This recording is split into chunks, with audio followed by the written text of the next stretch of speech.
les voy a presentar pues esta investigación, el cual está titulada Revisión de nematodos endoparásitos registrados en dos mamíferos carnívoros simpátricos con distribución en el continente americano. Yo soy biólogo Juan David López Restrepo y este trabajo fue en asociación con los doctores Rafael Flores, Beatriz del Socorro, Dora Romero y Mariel Aguilar. En general, los mamíferos constituyen uno de los grupos de vertebrados más diversos, con cerca de 5.416 especies distribuidas a nivel mundial. Los mamíferos carnívoros representan un 5% de esta diversidad, siendo la zorra gris una de las 16 especies de la familia Canidae, cuya distribución está desde el sur de Canadá hasta el norte de Venezuela y Colombia. La zorra gris es considerada simpátrica con especies exóticas como es el caso del perro, además de presentar una alta tolerancia a ambientes con perturbaciones antropogénicos. Los perros, por su amplio rango de distribución y hábitos generalistas, pueden actuar como hosperos de diferentes enfermedades y parásitos de fácil transmisión, ya sea por vía de heces, agua o contacto directo. De hecho, el rápido crecimiento de la población de perros en zonas urbanas y aledañas representa un riesgo para la salud pública y para aquellos animales, como es el caso de la zorra gris.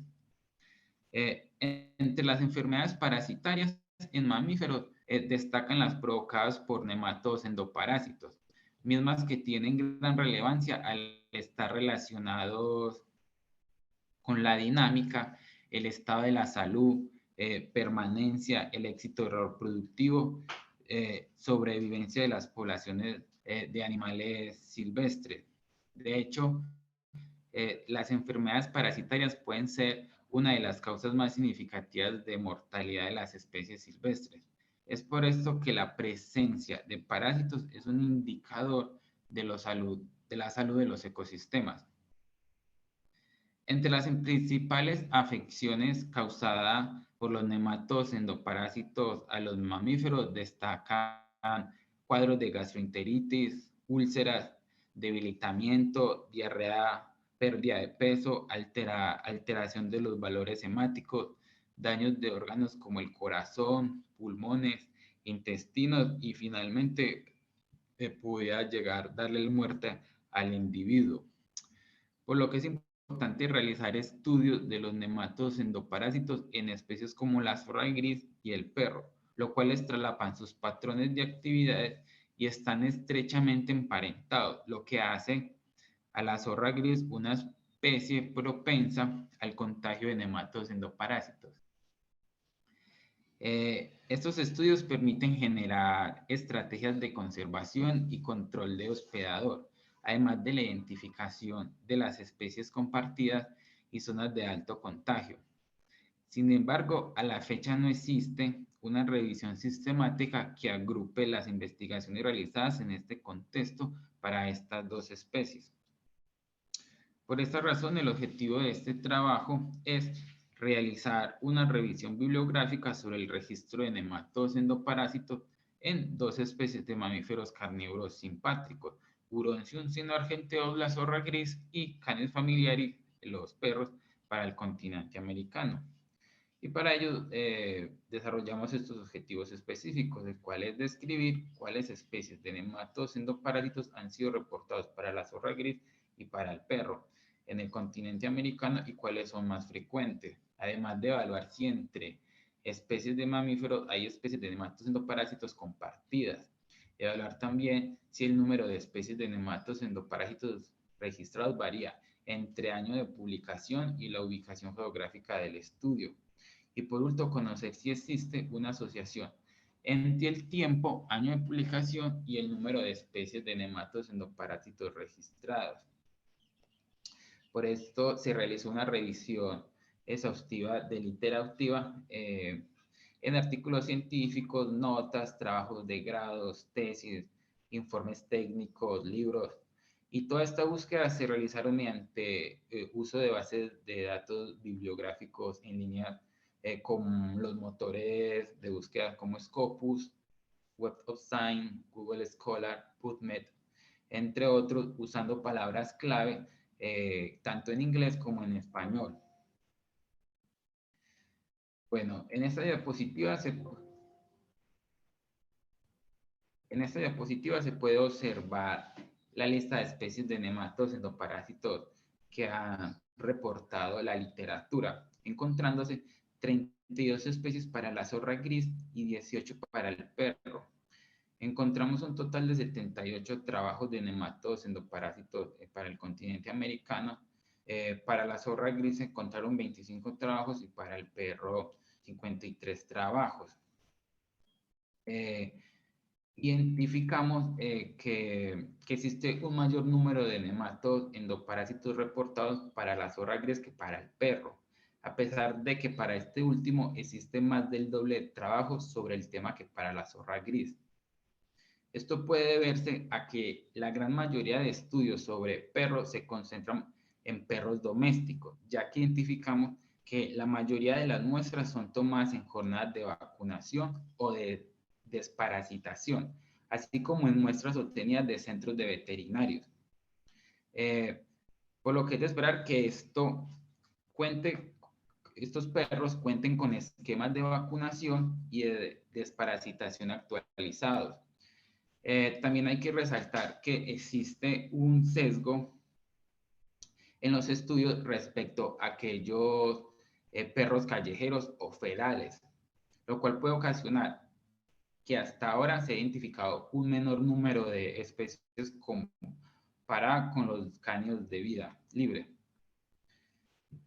Bueno, realizamos también estos diagramas de Pareto para ilustrar las especies de nematodos endoparásitos reportados y su frecuencia, tanto para la zorra gris como para los perros.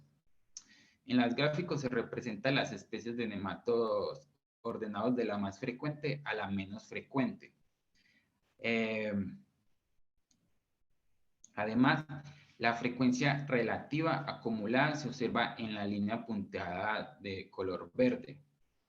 Para la zorra gris se observa que Ankylostoma canino y Toxocara canis son los parásitos más reportados de los artículos. Y de forma similar para el perro. Los endoparásitos más frecuentes fueron Toxocara canis y Ankylostoma canino. Para determinar las especies de nematodos endoparásitos compartidos entre la zorra gris y el perro, utilizamos el índice de similitudes Sorensen y realizamos un mapa de calor para visualizar este resultado.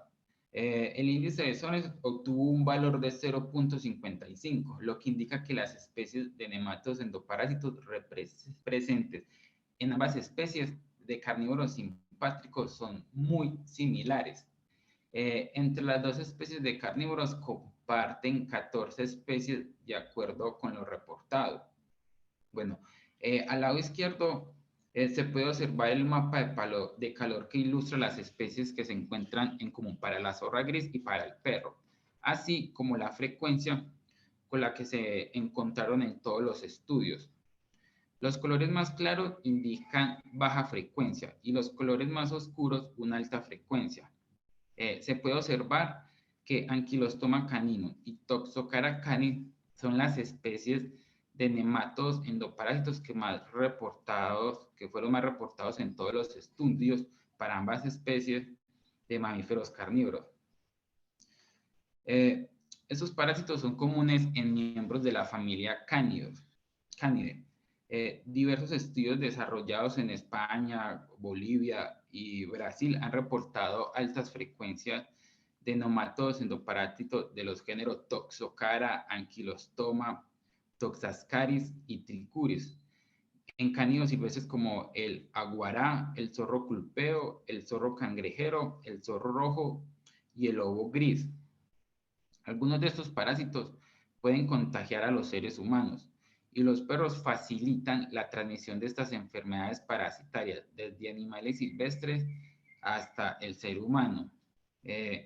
Por ejemplo, Ankylostoma canino, cuya larva migra por vía cutánea, cuando los animales están en contacto con suelos contaminados o aquellos nematodos de los géneros Toxocara, Toxocariasis y Trichuris cuyo huevos y larvas pueden estar presentes en el suelo, agua contaminada, heces y carne.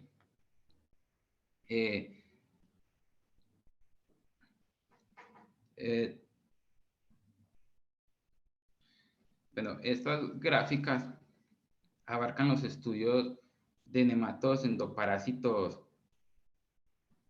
que van desde 1978 hasta el 2020. Y se observa que los años 1995 y 2001 fueron donde se registró el mayor número de especies nuevas de nematodos endoparásitos para el perro, con un total de 4 especies nuevas respectivamente. Para el caso de la zorra, los estudios de nematodos endoparásitos va desde 1937 hasta el 2010, siendo los años de 1944 y 1984 donde se registró el mayor número de especies de nematodos endoparásitos nuevos, con un total de 7 y 5 especies nuevas respectivamente. Realizamos también una prueba de chi cuadrado de contingencia para evaluar la asociación entre los años con el número de especies registradas, pero no se encontró una asociación o dependencia en el paso del tiempo en años con el número de especies de nematodos endoparásitos. Con estos resultados evidenciamos una carencia de estudios parasitológicos actuales para las especies silvestres como la zorra gris, la cual es un potencial transmisor de enfermedades zoonóticas. De hecho, los parásitos de los mamíferos son uno de los grupos menos estudiados, con 121 especies hospedadoras estudiadas de 535 registradas. En los mapas se observan las especies registradas por localidad. Para los perros, donde se encontraron estudios de países como Canadá, Colombia, Costa Rica, Estados Unidos, El Salvador, Guatemala, México, Nicaragua y Venezuela. Colombia, México y Estados Unidos fueron los países con mayor número de nematodos endoparásitos reportados. Para el caso de la zorra gris, los estudios se concentraron en Estados Unidos y México, donde el mayor número de nematodos endoparásitos reportados fue en Estados Unidos. En México, los estudios parasitológicos para esta especie han sido menores y los principales tópicos de investigación en ambos países se centran en hábitos alimenticios, ecología espacial y evolución. En países latinoamericanos, la inversión para el desarrollo científico es muy baja, hecho que pudiera estar condicionando el registro de nuevas especies de parásitos por falta de investigación. También hay que tener presente que existe una falta de información sobre endoparásitos para esta especie en países como Costa Rica, Panamá, Venezuela, Colombia, proyectando una falta de estudios en gran parte de su área de su distribución. Contrariamente para el perro, los estudios que se concentraron en 9 países puede deberse al incremento paulatino de las poblaciones de perros en estos países y con ello las enfermedades zoonóticas y los efectos negativos en la economía que ocasionan un aumento en su estudio. Bueno, el aumento de las poblaciones de zorros salvajes en áreas suburbanas y urbanas, como es el caso de la zorra gris en América, puede actuar como reservorios y amplificadores de los nematodos caninos. Esto es posible gracias a que la zorra gris es una especie bien adaptada a los entornos urbanos y su alimentación oportunista facilita la infección por parásitos gastrointestinales. Por otro lado, la expansión de los perros hacia ambientes naturales también ha contribuido a la diseminación rápida de nematodos endoparásitos y al riesgo de diseminación de enfermedades zoonóticas, ya que sus excrementos contaminan los cuerpos de agua, el suelo u otros alimentos consumidos por otras especies animales. Los perros representan un serio riesgo para las especies nativas al actuar como reservorio de diversas enfermedades parasitarias, además de que ocupan espacios propios de las especies silvestres incrementando con ello sus cargas parasitarias. De hecho, se ha documentado un traslape de los patrones de actividad de cánidos silvestres con la zorra gris y con los perros, lo cual hace muy posible el intercambio de especies parásitas entre estas dos cánidos. También hay que tener muy presente que los quistes, los huevos y las larvas en los excrementos pueden sobrevivir en el medio ambiente durante largos periodos de tiempo y estar presente en áreas de uso y de convivencia común, tanto para animales silvestres y domésticos como para el ser humano en lugares de recreación como son los parques y los jardines.